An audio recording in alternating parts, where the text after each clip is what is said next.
என்னுடைய நாமம் மகிமைப்படுவதாக. இந்த நாளிலேயும் நாம் எஸ்ராவின் புஸ்தகத்திலே முதல் 2 அதிகாரங்களை பார்க்க இருக்கிறோம். எஸ்ராவின் புஸ்தகமானது 2 நாளாகமத்திற்கு அடுத்ததாக நாம் வேதாகமத்திலே பார்க்கிறோம். அதன் தொடர்ச்சியை நாம் இன்றைக்கு பார்க்கலாம். நேற்றைக்கும் கூட நாம் எருசலேமை யூதாவையும் பாபிலோன் ஜனங்கள் சிறைப்பிடித்து கொண்டு சென்றதை நாம் பார்த்தோம். அதே சமயத்திலே பாபிலோனும் கூட வீழ்ந்து போனதான காரியத்தை நாம் வாசித்தோம். பாபிலோனின் ராஜ்யம் முடிவுக்கு வந்த பொழுது பெர்சியாவின் ராஜ்யம் தலையெடுக்க தொடங்கியது. பெர்சியாவின் ராஜாவாக முதலாவதாக கோரேஸ் என்பவன் அறிவிக்கப்பட்டான். அவனுடைய முதலாம் வருஷத்திலே கர்த்தர் எரேமியாவை கொண்டு வார்த்தையை நிறைவேற்றும்படியாக இந்த கோரேசின் ஆவியை கர்த்தர் ஏவுகிறார். அவன் எருசலேமிலே கர்த்தருடைய ஆலயத்தை கட்டும்படியாக ஒரு அறிவிப்பை வெளியிடுகிறான். ஜனங்கள் எல்லோரும் மத்தியிலேயும் அந்த அறிவிப்பானது சொல்லப்படுகிறது. தேவனுடைய ஆலயத்தை கட்ட வேண்டும், எருசலேமில் வாசம் பண்ணுகிற தேவனே தேவன் என்று சொல்லி அந்த அறிவிப்பு வெளியான பொழுது யூதா பென்யமீன் வம்சங்களின் தலைவர்களும் ஆசாரியரும் லேவியரும் அன்றி எவர்கள் ஆவியை தேவன் ஏவினாரோ அவர்கள் எல்லோரும் எழும்புகிறார்கள்.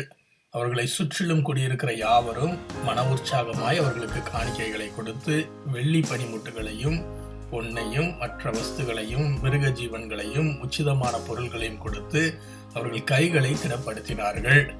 நேபுகாத் நேச்சார் எருசலேமிலிருந்து கொண்டு வந்து தன் தேவனுடைய கோவிலிலே வைத்திருந்த கர்த்தருடைய ஆலயத்தின் பனிமுட்டுகளை எல்லாம் கோரேஸ் எடுத்துக்கொண்டான். அவை யாவன என்று சொல்லி பார்த்தால் பொன் தட்டுகள் 30, வெள்ளி தாளங்கள் 1000, கத்திகள் 29, பொற்கிண்ணங்கள் 30, வெள்ளிக்கிண்ணங்கள் 410 மற்றும் பனிமுட்டுகள் 1000. இப்படியாக இவைகளை எல்லாம் அவன் யூதாவின் அதிபதியாகிய சேஸ்பாத்சாரிடத்திலே எண்ணி கொடுத்தான் என்று சொல்லி நாம் பார்க்கிறோம். இவைகளை எல்லாம் இந்த சேஸ்பாத்சார் எடுத்துக்கொண்டு பாபிலோனிலிருந்து எருசலேமுக்கு போகையில் கொண்டு போகிறான். எஸ்ராவின் புஸ்தகம் 2ஆம் அதிகாரத்திலே பாபிலோன் ராஜாவாகிய நேபுகாத் நேச்சார் சிறையிருப்பாக கொண்டு போன ஜனங்களில் மீதியாக திரும்ப வந்தவர்களிலே முக்கியமானவர்கள் செருபாபேல், யெசுவா, நெகேமியா, செராயா, ரெலாயா, மொர்தெகாய், பில்சான், மிஸ்பார், பிக்வாய், ரேகும், பானா என்பவர்களாக காணப்பட்டார்கள். நாம் 1ஆம் அதிகாரத்திலே பார்த்ததான அந்த சேஸ்பாத்சார் என்பவன் செருபாபேல் என்று இந்த அதிகாரத்திலே 2ஆம் வசனத்திலே கூறப்பட்டிருக்கிறதான மனிதனாக இருக்கலாம் என்று வேத ஆராய்ச்சியாளர்கள் கூறுகிறார்கள். இவன் கர்த்தருடைய ஆலயத்தை கட்டுவதிலே முக்கியமான மனிதனாக காணப்பட்டான் என்று சொல்லி நாம் பின்வருகிற அதிகாரங்களிலே வாசிக்க போகிறோம். நாம் 3ஆம் வசனத்திலிருந்து 39ஆம் வசனத்தை நாம் வாசித்து பார்த்தோம் என்று சொன்னால் பலதரப்பட்ட புத்திரர்களின் ஜனங்களாக எத்தனை பேர் சென்றார்கள் என்பதாக கூறப்பட்டிருக்கிறது.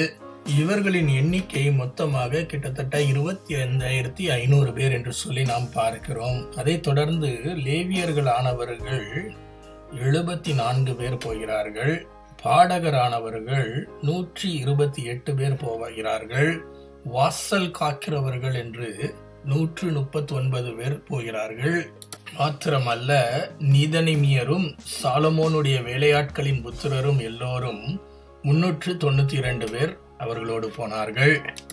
மாத்திரமல்ல, பூர்வ காலமாக தாங்கள் இஸ்ரவேல் பிதாக்களின் வம்சத்தை சார்ந்தவர்கள் என்று சொல்லக்கூடாதபடிக்கு 652 பேரும் அவர்களோடு சென்றார்கள். இப்படியாக சபையார் எல்லோரும் நாம் கணக்கு பார்க்கும் பொழுது 42,360 பேராக காணப்பட்டார்கள் என்று சொல்லி பார்க்கிறோம். அவர்களை தவிர 7,337 பேர் அவர்களுடைய வேலைக்காரரும் வேலைக்காரிகளும் 200 பாடகர்களும் பாடகிகளும் போனார்கள்.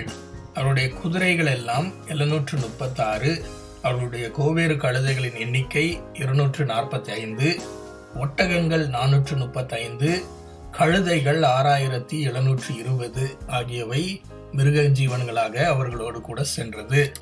மாத்திரமல்ல, 61ஆம் வசனத்திலே பார்க்கும் பொழுது ஆசாரியரின் புத்திரரில் சிலர் கீலேயாத்தியனான பர்சிலாவின் குமாரத்திகளில் ஒருத்தியை விவாகம் பண்ணியிருந்தார்கள். இதனாலே அவர்கள் ஆசாரிய ஊழியத்திற்கு விளக்காக எண்ணப்பட்டார்கள் என்று சொல்லி நாம் பார்க்கிறோம். வம்சங்களின் தலைவர்களில் சிலரும் எருசலேமில் உள்ள கர்த்தருடைய ஆலயத்திற்கு வந்த பொழுது தேவனுடைய ஆலயத்தை அதன் ஸ்தானத்திலே மறுபடியுமாக எடுப்பிக்கும்படிக்கு உற்சாகமாக காணிக்கைகளை கொடுத்தார்கள் என்று சொல்லி நாம் பார்க்கிறோம். அவர்களும் கூட தங்களுடைய சக்திக்கு தக்கதாக கர்த்தருடைய ஆலயத்தின் காரியத்திற்காக 61,000 தங்க காசையும் 5,000 ராத்தல் வெள்ளியையும் 100 ஆசாரிய வஸ்திரங்களையும் கொடுத்தார்களாம். ஆசாரியரும் லேவியரும் ஜனங்களின் சிலரும் பாடகரும் வாசல் காவலரும் நிதனமியரும் தங்கள் தங்கள் பட்டணங்களிலே குடியேறுகிறார்கள். இஸ்ரவேல் ஜனங்களும் கூட தங்கள் தங்கள் பட்டணங்களிலே குடியேறினார்கள் என்று சொல்லி நாம் பார்க்கிறோம். இப்படியாக கர்த்தருடைய வேலையை செய்யும்படியாக, ஆலயத்தை கட்டும்படியான வேலையை செய்யும்படியாக உற்சாகமாக வந்த ஜனங்களை குறித்ததான காரியங்களை நாம் இன்றைக்கு பார்த்தோம். நாளையும் கூட அவர்கள் வேலையை எப்படியாக செய்தார்கள், ஆலயம் எப்படியாக கட்டப்பட்டது என்பதான காரியங்களை தெளிவாக பார்க்க இருக்கிறோம். இந்த வார்த்தைகள் உங்களுக்கு பிரயோஜனமாக இருந்திருக்கும் என்று சொல்லி நான் விசுவாசிக்கிறேன். மீண்டும் நாளைக்கு வேறொரு பகுதியை தியானிப்போம். ஆண்டவர் நம்மை ஆசீர்வதிப்பாராக. God bless you.